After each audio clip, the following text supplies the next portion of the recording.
បូរីរំជ័យខេត្តបាត់ដំបងសូមស្វាគមន៍បូរីរំជ័យបាត់ដំបងជាបូរីដែលចាប់ផ្ដើមសាងសង់ក្នុងអំឡុងឆ្នាំ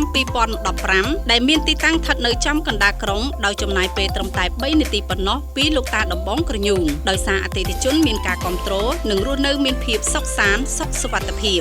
ដើម្បីឆ្លើយតបនឹងការគាំទ្រកន្លងមកពេលនេះបូរីរំជ័យបានចាប់ផ្ដើមសាងសង់គម្រោងវិឡាប្រណិតបន្ថែមទៀតដើម្បីបំពេញតម្រូវការរបស់អតិថិជនដូចជា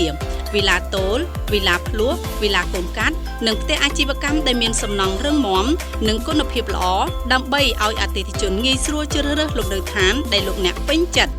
អតិថិជនអាចអញ្ជើញមកទស្សនាទីតាំងផ្ទាល់នៃផ្ទះគំរូដែលបានសាងសង់ជាមួយនឹងការរចនាផ្នែកខាងក្នុងទំនើបទាន់សម័យដែលមាន4បន្ទប់គេង5បន្ទប់ទឹកបន្ទប់ទទួលភ្ញៀវធំទូលាយកន្លែងទទួលទានអាហារប្រកបដោយបរិយាកាសស្រស់ស្រាយមានទីធ្លាសួនច្បារព្រមទាំងចំណតរថយន្តធំទូលាយ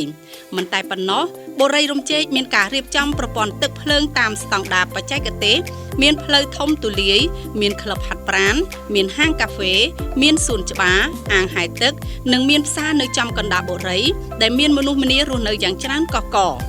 រស់រាន់ឡើងគម្រោងថ្មីចាប់បើកលក់ហើយមានការបញ្ចុះតម្លៃពិសេសកក់កាន់តែច្រើនបញ្ចុះតម្លៃកាន់តែច្រើន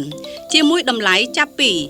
$40,000ជាងតែប៉ុណ្ណោះតម្លៃសមរម្យអត្រាការប្រាក់ទាបជាពិសេសអតិថិជនបង់ផ្ដាច់ភ្លាមខាងបូរីនឹងកាត់ប្លង់ជូនភ្លាមផងដែរសម្រាប់ព័ត៌មានបន្ថែមលោកអ្នកអាចមកកាន់ការិយាល័យផ្ទាល់ឬទំនាក់ទំនងតាមទូរស័ព្ទលេខ077 656 956 069 364 230 088 906 23 ឬទំនាក់ទំនង Telegram លេខ099 44 12 11 Facebook Page បូរីរំជ័យបាត់ដំបងសូមអរគុណ